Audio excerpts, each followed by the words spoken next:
Captain Jake Murphy stood in the main hall of his ship, the New Horizon. He looked at his hands and tried to stop them from shaking. Today was the biggest day in human history. They were about to meet aliens for the first time. The aliens called themselves the Khazari Federation. Their ship had appeared near Earth 3 weeks ago. It was huge and beautiful, covered in smooth metal that changed colors like oil on water. The human ships looked like old metal boxes next to it. Jake's crew was nervous but excited. They had spent days cleaning the ship and preparing for this meeting. Everyone wore their best uniforms. The smell of fresh paint still hung in the air from where they had fixed up the meeting room. "Captain," said Lisa Hayes, his second officer. She walked up to him with a tablet in her hands. "The alien ship is getting closer. They will be here in 10 minutes. Jake nodded. He was a simple man from Texas who had joined the space program because he loved flying. He never thought he would be the one to shake hands with aliens. But here he was, representing all of humanity. The main screen showed the alien ship getting bigger. It was 3 times the size of the New Horizon. Strange lights moved across its surface like living things. Jake wondered what the aliens looked like. Would they be friendly?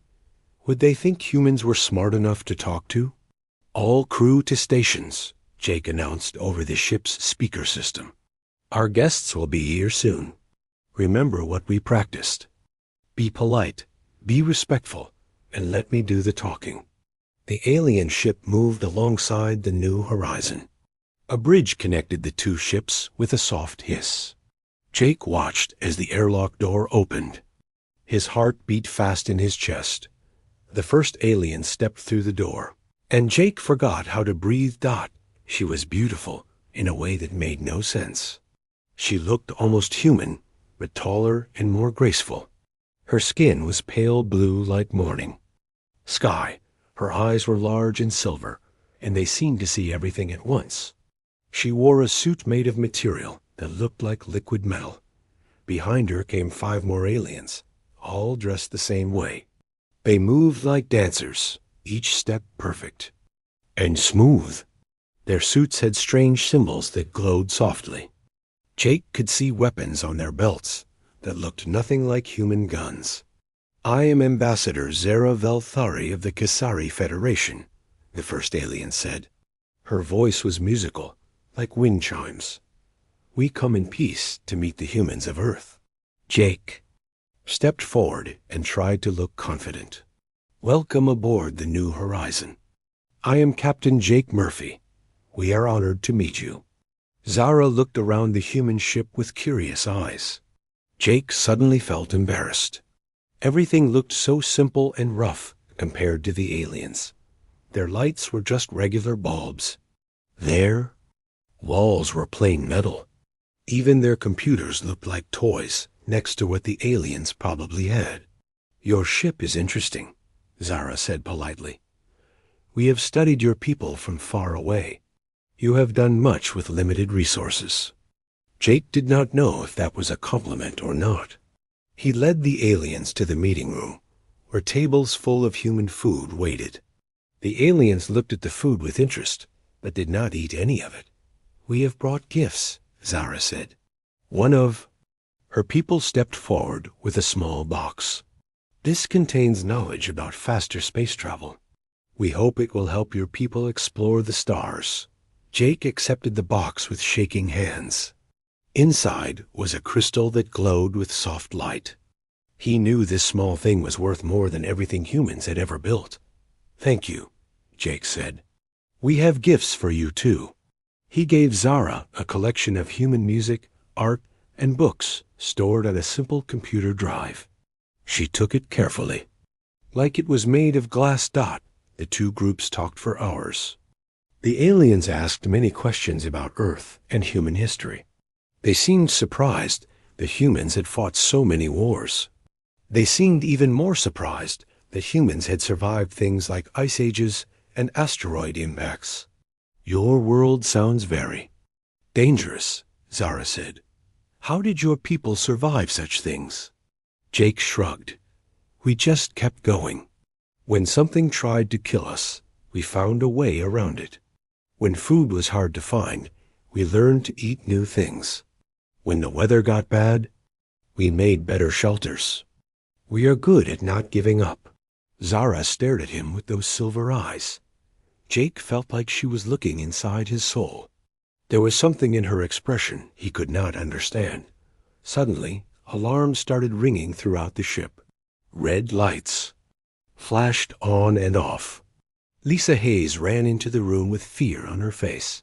"Captain," she said, breathing hard. "Long-range sensors show something big coming toward us. Really big. And it is moving fast." Jake looked at the aliens. Their faces had gone pale, paler than before. Zara stood up quickly, her hand moving to the weapon on her belt. "How big?" Zara asked Lisa, her musical voice now sharp with fear. "About 30 feet long," Lisa said. "It has thick armor and large claws. Our computer says it might be some kind of predator." Zara closed her eyes and whispered something in her own language. When she opened them again, Jake saw pure terror. "It is a devourer," she said quietly. "One of the most dangerous creatures in the galaxy. Our weapons can barely hurt them. We must evacuate both ships immediately." The other aliens started talking quickly in their language. They sounded scared, which made Jake scared too. If beings with such advanced technology were afraid, what chance did humans have? How long before it gets here? Jake asked. Lisa checked. Her tablet. 5 minutes, maybe less. Through the ship's windows, Jake could see something moving in the darkness of space. It looked like a nightmare made real. The thing was huge and covered in black armor that reflected no light. Its claws were longer than Jake was tall. "All crew to escape pods," Jake announced over the ship's speaker. "This is not a drill. Evacuate immediately." But even as people ran through the halls, Jake knew they did not have enough escape pods for everyone. Some people would have to stay behind. Some people would have to face the monster. The devourer slammed into the side of the New Horizon with a sound like thunder. The whole ship shook. Lights went out. Emergency power kicked in, casting everything in red light. Through the hole it had torn in the ship's side, the monster pushed its massive head. Its eyes were like black holes, and its mouth was full of teeth as long as knives. It roared, and the sound made Jake's bones ache. The first contact between humans and aliens was about to become a fight for survival. The devourer pulled its massive body through the hole in the ship's wall. Metal bent and tore like paper around it. The creature was even bigger inside the ship than it had looked from outside. Its black armor gleamed under the emergency lights. Acid dripped from its mouth and burned holes in the floor. Zara and her people moved quickly. They pulled on helmets that covered their faces and activated their weapons. The guns glowed with blue energy that hummed in the air. Jake had never seen anything like them. "Stay behind us," Zara told Jake. "We will try to drive it back." The Kasari warriors spread out in a line. They moved like they had done this before. Their suits made them look like metal gods. Jake felt very small and weak next to them. The devourer turned its black eyes toward the group. It opened its mouth and roared again. The sound was so loud that Jake felt it in his chest. Several crew members fell to their knees and covered their ears. "Fire," Zara commanded. Blue energy beams shot from the alien weapons. They hit the devourer and made bright flashes. The creature stumbled backward and screamed in anger. But when the light faded, Jake could see the monster was barely hurt. The energy had only made small marks on its armor. "Impossible," one of the Kasari said. "Our weapons should be stronger than this." The devourer charged forward. It moved faster than something so big should be able to move. Its claws scraped against the metal floor and threw sparks everywhere. Jake watched as the most advanced warriors in the galaxy backed away from the monster. Their faces behind their helmets showed fear. These people traveled between stars and had weapons that could destroy planets. But they were afraid of this creature. Something inside Jake's mind clicked. He looked around and saw people running and screaming. He saw his crew, the people he was supposed to protect, trying to hide behind broken pieces of metal. He saw Lisa Hayes helping an injured engineer toward the escape pods. Jake took off his uniform jacket and threw it on the ground. He rolled up his sleeves and started walking toward the devourer. "Captain, no!" Lisa shouted. "What are you doing?" Zara turned to look at Jake. Her silver eyes went wide with shock. "Human, you cannot fight this creature with no weapons. You will die." Jake picked up a heavy wrench from a toolbox on the floor. He tested its weight in his hand. It felt good and solid. He had used tools like this all his life. "Maybe," Jake said calmly, "but I am not going to stand here and watch it kill my people." The devourer noticed Jake walking toward it. The creature tilted its massive head like a dog hearing a strange sound. It seemed confused that something so small was not running away. Jake studied the monster as he got closer. He looked at how it moved, where its joints were, how it balanced. Its weight. He had grown up hunting deer and wild pigs in the Texas hills with his grandfather. The old man had taught him that every animal, no matter how big or dangerous, had weak spots. The devourer lunged at Jake with its claws extended. Jake did not try to block or dodge sideways like the aliens had done. Instead, he dropped to the ground and rolled forward, going under the creature's attack. The monster's claws passed over his head by inches. Jake came up behind its front legs and swung the wrench as hard as he could at the back of its knee joint. The metal tool rang like a bell when it hit the armor. The devourer roared and spun around, trying to catch Jake with its tail. But Jake was already moving. He ran toward the wall and grabbed a loose piece of metal pipe. When the creature charged again, Jake jumped to the side and used the pipe to hit the monster in the eye. The devourer screamed and shook its head. Black blood dripped from the wounded eye. It was the first real damage anyone had done to the creature. Zara watched in amazement. The human was not using advanced technology or energy weapons. He was fighting like an animal, using his mind and his hands and whatever he could find. And somehow it was working. Jake did not fight like the Kasari warriors. They stood in lines and fired their weapons from far away. Jake got close to the monster. He moved around it, under it, behind it. He hit it in places where the armor was thin. He used the ship itself as a weapon, breaking pipes to spray steam in the creature's face and shorting out electrical panels to create sparks and distractions. The fight was brutal and loud. The devourer was stronger and had claws and teeth, but Jake was smarter and faster. When the monster tried to corner him, Jake would find a way out.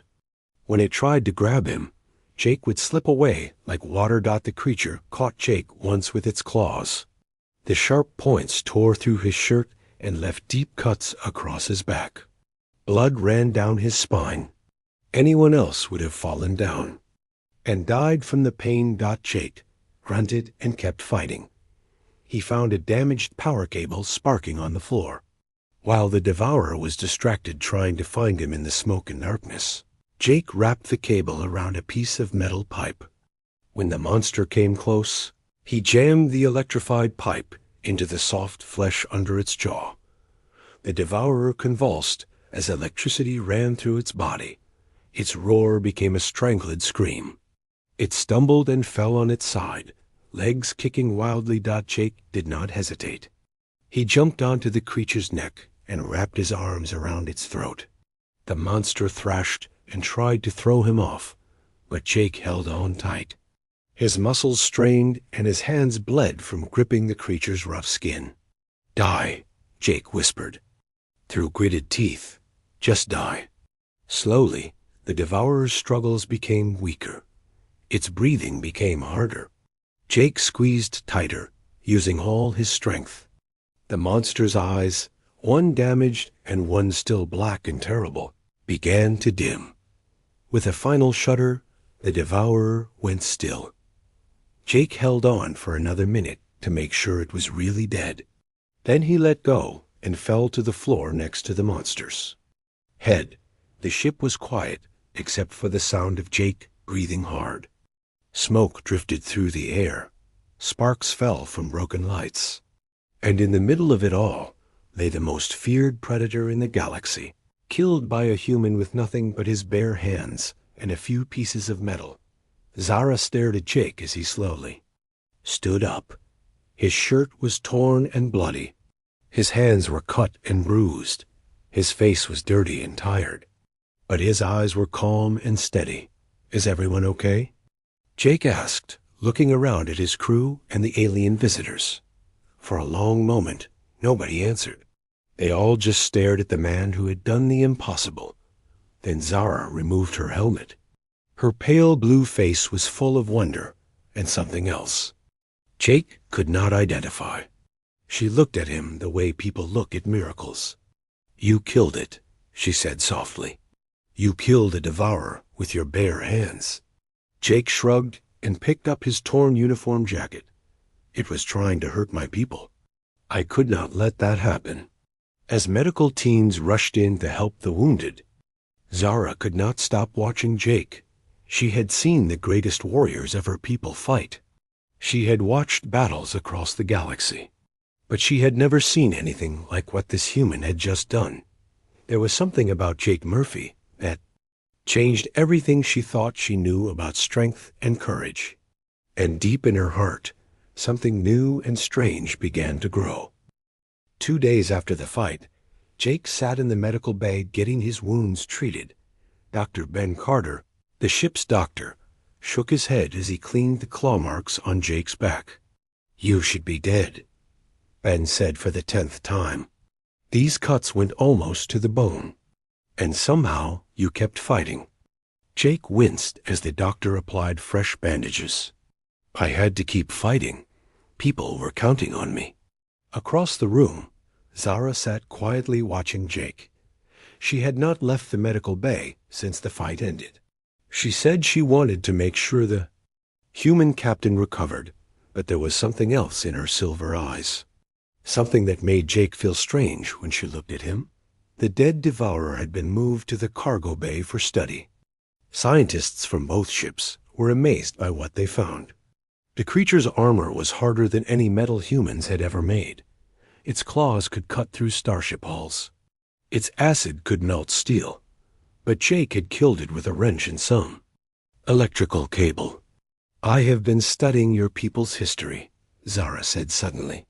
Her musical voice was soft in the quiet medical bay. "Your planet Earth is very dangerous, is it not?" Jake nodded. "Yeah, I guess it is. We have earthquakes, volcanoes, hurricanes, tornadoes, wild animals that want to eat us, diseases that try to kill us. Even the plants can be poisonous. Yet, your people survived all of this," Zara said. "How?" Jake thought about it while Dr. Carter finished with his bandages. "We learned to adapt.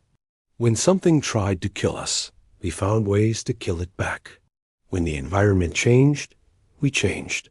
With it, when food was scarce, we learned to eat new things. We just kept going." Zara leaned forward in her chair. "Tell me about your childhood." Jake laughed. "Why do you want to know about that?" "Please," Zara said. "I am trying to understand." So Jake told her about growing up on a ranch in Texas, about learning to ride horses before he could properly walk, about helping his father fix trucks and tractors with whatever tools they could find, about hunting deer with his grandfather, who taught him to track animals through the woods. Grandfather always said the humans are not the biggest or strongest. "Animals," Jake said, "but we are the smartest. And we never give up. A deer can run faster than a human, but a human can run longer." Bear is stronger than a human, but a human can think of ways to outsmart it. Zara nodded slowly. Your people evolved to be survivors. I guess so, Jake said. We came from a world that was trying to kill us every day. So we got good at not dying. Over the next few days, as both ships were repaired, Zara spent more and more time with Jake. She asked him hundreds of questions about human history, human biology, human culture. She wanted to know everything. Jake told her about the ice ages that nearly wiped out early humans, about how they learned to make fire and tools and shelters, about how they spread across the entire planet, adapting to every environment from frozen tundra to burning deserts.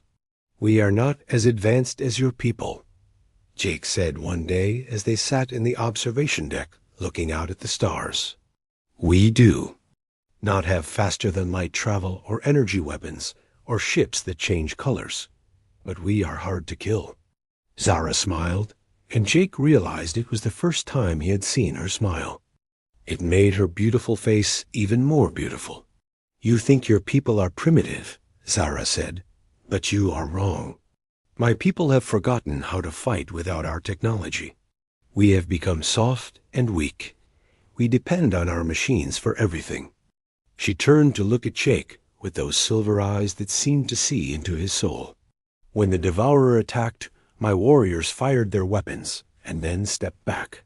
They fought from a distance because they were afraid to get close. But you got close. You fought the monster with your hands because that was what needed to be done. Jake felt his face get warm. I was probably just stupid. Lucky I did not get killed. No, Zara said firmly.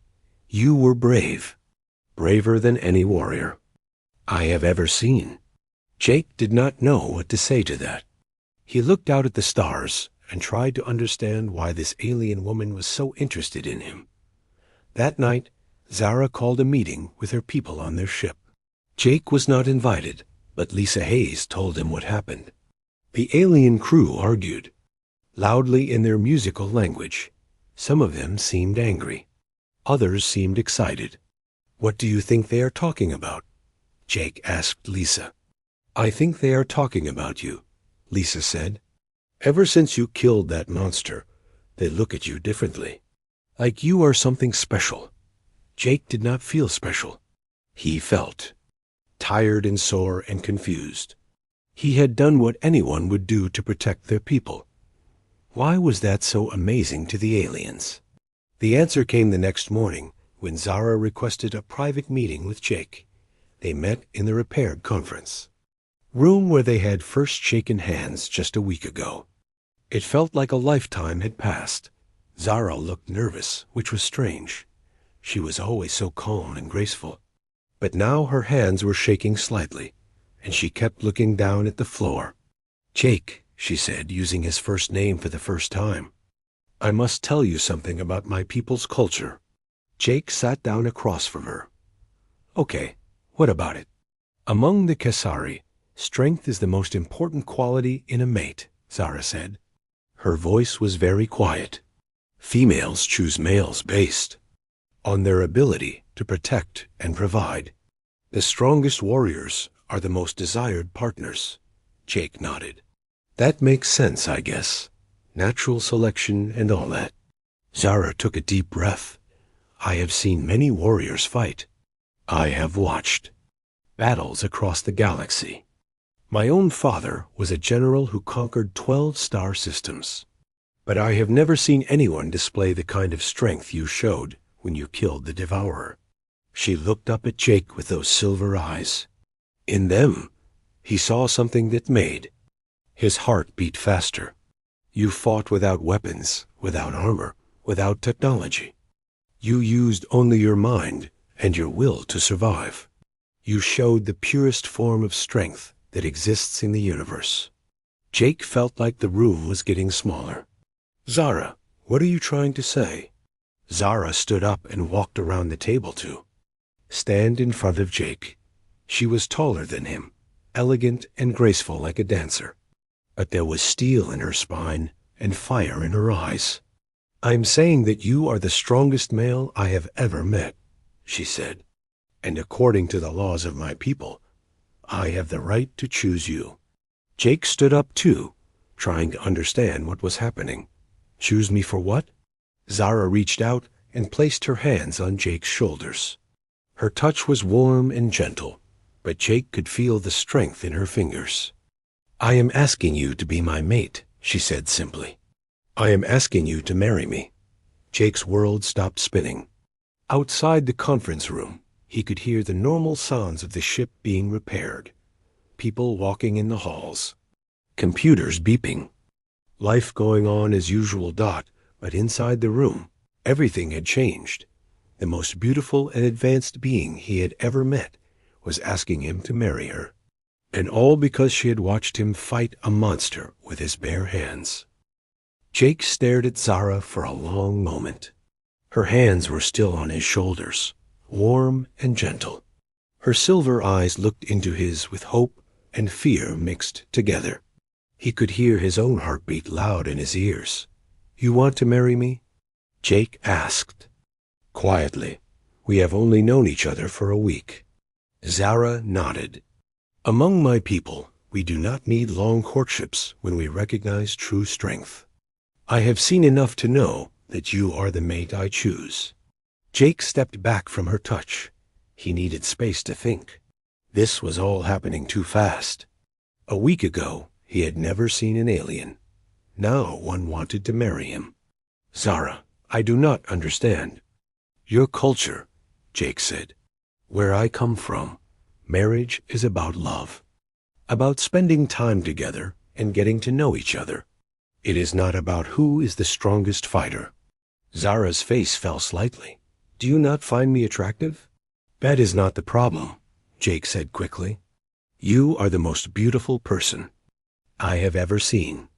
But beauty and strength are not enough for marriage. We need to know if we truly care about each other. Before Zara could answer, the conference room door opened. Commander Talix, Zara's second in command, walked in with 3 other Kisari warriors. Their faces were hard with anger. Ambassador, Talix said in heavily accented English, we need to speak with you immediately. Zara turned to face him. Jake could see her spine straighten and her shoulders square. She suddenly looked like a queen, facing down rebels. Commander, you will address me properly, and you will not interrupt my private meetings, Zara said. Her musical voice had turned cold as space. Talix ignored her words and pointed at Jake. This human cannot be your mate choice. It violates every tradition we hold sacred. You would choose an alien over your own people? I choose strength over weakness, Zara replied. And this human has shown more true strength than any Kisari warrior I have ever met. One of the other warriors stepped forward. He killed one devourer with luck and primitive tools. Any of us could do the same with our weapons. Jake felt anger rise in his chest. Then why did not you do it? When that monster was killing people. Where were your weapons? I saw you all backing away while it charged. The warrior's face flushed darker blue. We were following proper combat protocols. We maintained safe distance and used coordinated fire patterns. You were scared, Jake said simply. And there is nothing wrong with being scared. But you let your fear stop you from protecting people who needed help. Talix pulled out his energy weapon and pointed it at Jake. You dare insult Kisari warriors. Primitive human? The room went very quiet. Jake looked at the glowing weapon pointed at his chest. He felt the same calm that had come over him when he fought the devourer. Time seemed to slow down. Put that away, Talix, Zara said. Her voice was deadly quiet. No, Talix said. This human needs to learn respect. And you need to remember your place. You are an ambassador, not a warrior. You do not choose mates based on one lucky fight. Jake took a step toward Talix. The alien's eyes widened in surprise. Most people step away from energy weapons, not toward them. You think I got lucky? Jake. asked, "You think killing that monster was just an accident?" "Of course it was," Talix said. "Humans are weak and primitive. You have no advanced training, no superior technology. You should not have been able to hurt a devourer." Jake smiled, but it was not a friendly smile. "You want to know how I killed that monster? I will tell you. I looked at it like my grandfather taught me to look at wild animals. I found its weak spots. I used its size and strength against it. And when it tried to kill me, I decided that I wanted to live more than it did." He took another step closer to Talix. The energy weapon was now almost touching his chest. "The difference between you and me is not technology," Jake continued. "It is mindset. You fight with your machines because you have forgotten how to fight with your heart.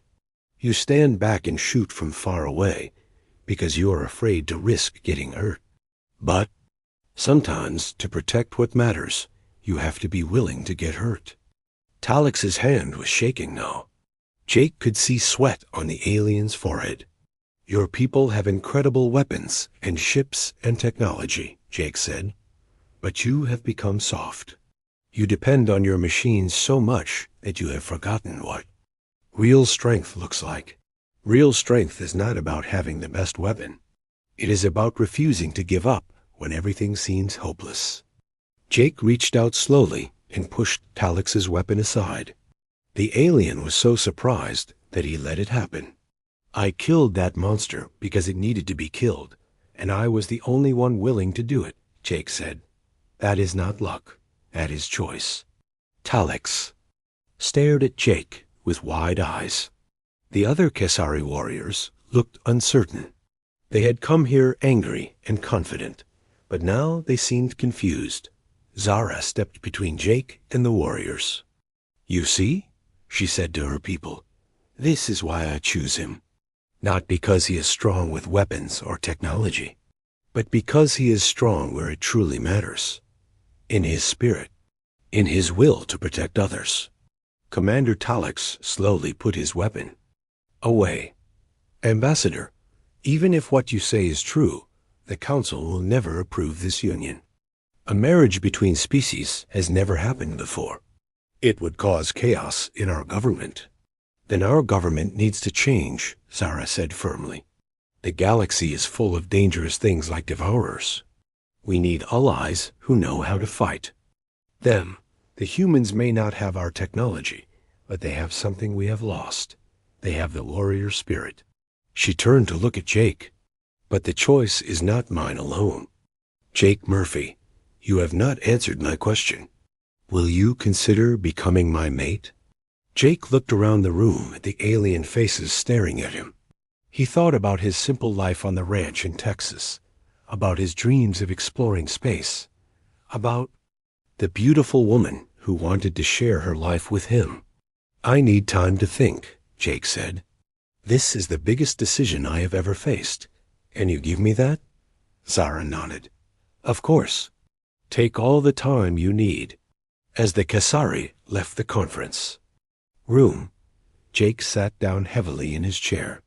Through the window, he could see Earth in the distance, blue and white and beautiful. His home world, where humans had learned to survive against impossible odds. Now he faced a different kind of impossible decision, one that could change the future of both species. That night, Jake walked through his ship talking to his crew. He wanted to know what they thought about the aliens, about the future, about the choice he had to make.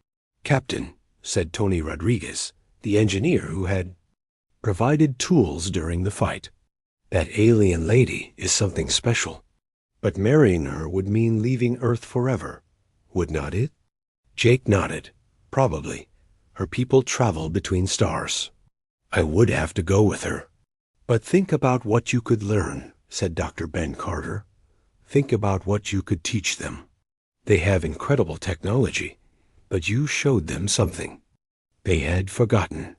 Maybe together, both species could become stronger." Lisa Hayes found Jake later that evening in the observation deck. She sat down next to him and looked out at the stars. "You are scared," she said. It was not a question. Terrified. Jake admitted, "I am just a simple guy from Texas.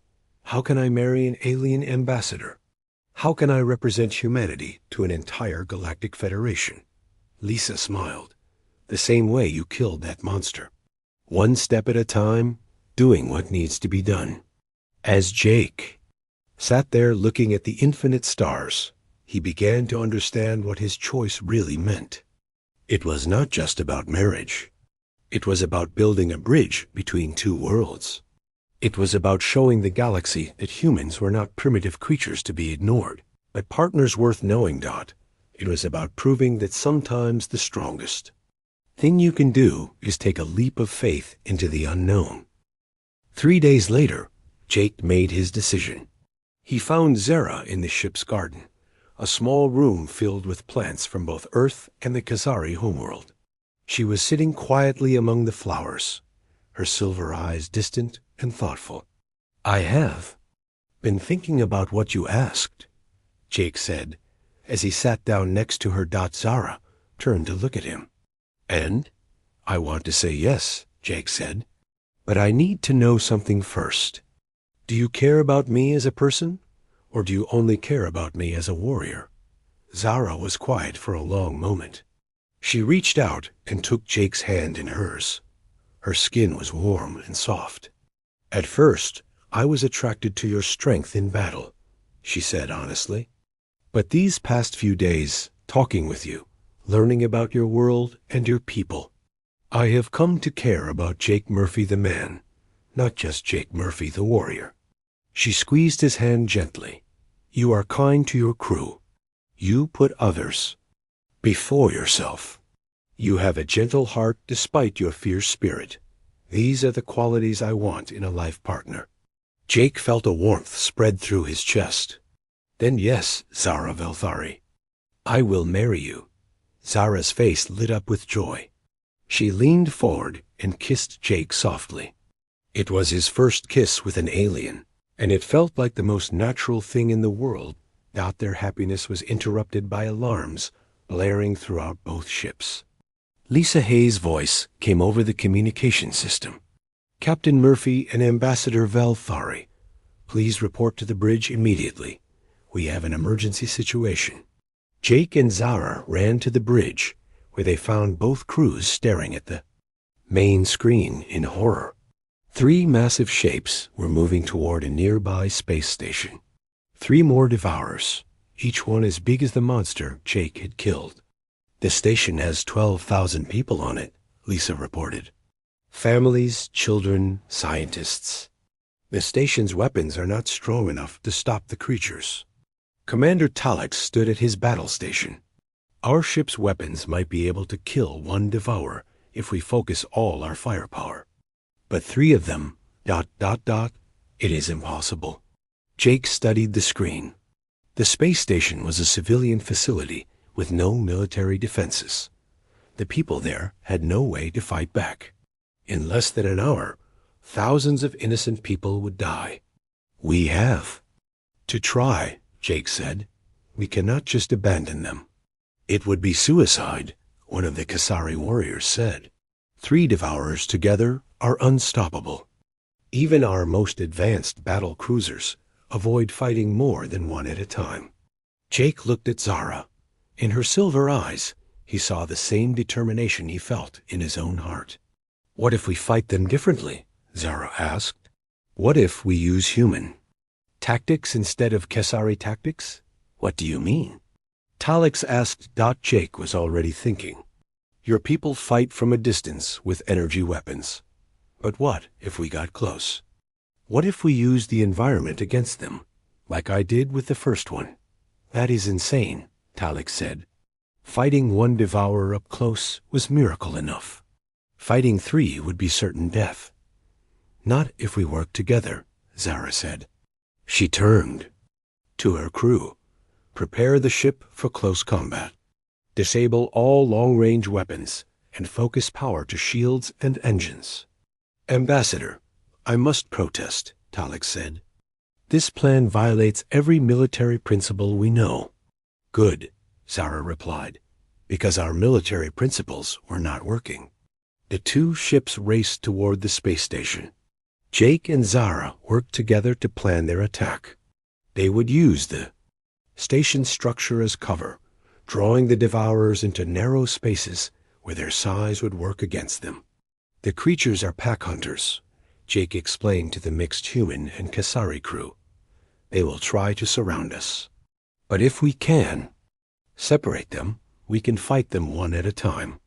When they reached the station, the three Devourers were already tearing holes in the outer hull. People were screaming and running through the corridors. Emergency lights flashed red warnings throughout the facility. Zara, take half the crew and lead one Devourer away from the station, Jake ordered. Use your ship's engines to make noise and movement. Draw it into the asteroid field where it cannot maneuver easily. What about the other two? Talix asked. Jake picked up his trusty wrench and a bag of tools. Lisa, Tony, and I will board the station and fight them inside. The narrow corridors will limit their movement. Captain, that is suicide, Lisa protested. Maybe, Jake said. But those people in there do not have anyone else. A plan worked better than anyone expected. Zara's ship lured one Devourer away into the asteroid field, where she and her crew used mining charges to bring down rocks on the creature. The monster was buried under tons of debris, unable to move. Meanwhile, Jake and his small team boarded the space station. The two remaining Devourers had separated to hunt in different sections. Jake found the first one in the main reactor room, terrorizing a group of engineers. This time, Jake had help. Tony Rodriguez used his knowledge of station systems to create electrical traps. Lisa Hayes coordinated with the station's computer to control artificial gravity and atmospheric pressure. Together, they turned the entire reactor room into a weapon. The Devourer found itself fighting not just Jake, but the station itself. Gravity shifted, throwing the creature off balance. Electrical conduits exploded, filling the air with damaging energy. Steam pipes burst, creating clouds of superheated vapor. When the monster finally fell, Jake was bleeding from a dozen wounds. But he was alive, and so were the engineers. The second Devourer was smarter. It had learned from watching its packmates die. It stayed in the open areas where it could move freely. But Zara had returned from the asteroid field, and she brought Khazari technology with her. Together, Jake and Zara created a new kind of warfare. Jake used his human instincts to predict the creature's movements and find its weak points. Zara used her advanced weapons to strike precisely where Jake told her to aim. They moved like partners in a deadly dance. When the Devourer charged Jake, Zara hit it with energy beams from behind. When it turned to attack Zara, Jake struck at its legs with makeshift weapons. Neither one alone could have defeated the monster. But together, they were unstoppable. The final Devourer died in the station's main hub, surrounded by humans and Kasari working together. As the creature breathed its last breath, cheers echoed through the corridors. 12,000 people were safe. Later, as medical teams treated their wounds, Jake and Zara sat together in the station's observation lounge. Through the windows, they could see both their ships docked side by side. Human and Kasari crews worked together to repair the damage and help the station rebuild. "We make a good team," Zara said, leaning against Jake's shoulder. "The best," Jake agreed. "Your technology and my instincts. Your discipline and my adaptability. We are stronger together than either of us is alone." Zara looked up at him with those silver eyes that had captured his heart. "Is that your way of saying yes to my proposal?" Jake kissed her forehead gently. "That is my way of saying that I love you, Zara Velfari. And I want to spend my life showing the galaxy what humans and Kasari can accomplish together." 6 months later, Jake and Zara were married on a new ship called the Unity. It was built with both human and Kasari technology. designed for exploration and diplomacy.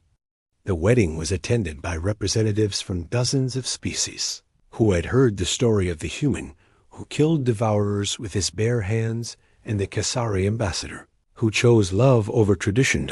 As they exchanged vows under the light of alien stars, Jake thought about the journey that had brought them here. It had started with first contact and a monster attack. It had led to love and partnership and hope for the future.